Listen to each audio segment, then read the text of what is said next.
Earlier in my life, I was very, I guess, very intent on giving 10% of what I had, and pretty much that wasn't very much. And that's kind of what I always looked at. But as I grew in my spiritual walk and came to kind of know what it really meant to give based upon what you have and how you've been blessed, that's increased over time. As you know, my job has improved and income has improved at times, then it just became a desire. I gained a desire and a want.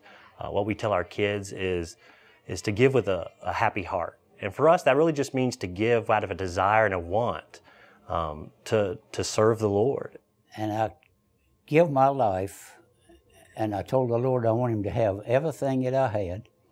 If I made money, if He'd give me a job where I could make money, I'd give a tithe to Him. And from that day to this, on the first day of a month, I'd bring my tithe to the Lord's house and give it to Him. I have never missed a Sunday. I've never missed a month. I've never went on vacation without giving my tithe before I went. We started actually tithing on our gross income in 1987. We had done it all along on our net income. And one night we heard a preacher talk about, do you want God's gross blessings or do you want His net blessings? And we just, it also was a time in my life when I was being called to the ministry as being a business missionary in my place of work, to come out of the closet. And to be totally obedient, we had to do that. I remember we got paid once a month. I remember those first couple of months, we ran out of money before we ran out of month. But when God just started opening up floodgates, it's not always material prosperity. He's been very, very good to us in that respect. But it's also having His presence when you go through difficult times. It doesn't matter if you start with 1% or 2% or get up to 20%. The Lord's not going to hold us responsible for that which we don't have. And I've always been blessed by the lady with the widow's mite.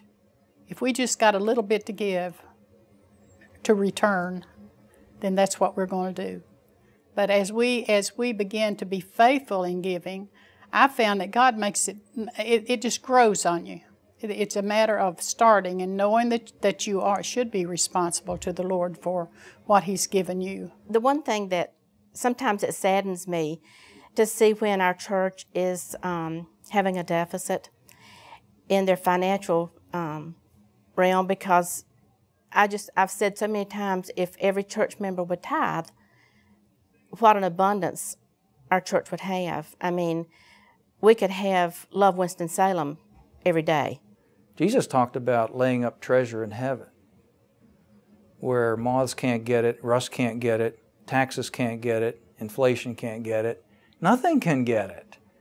It's the most secure investment you can have, and it's for eternity. And so I like to think now that every day I have opportunity to put deposits in that account up there that nobody can take withdrawals from. Part of that's money and tithing, but really it involves everything.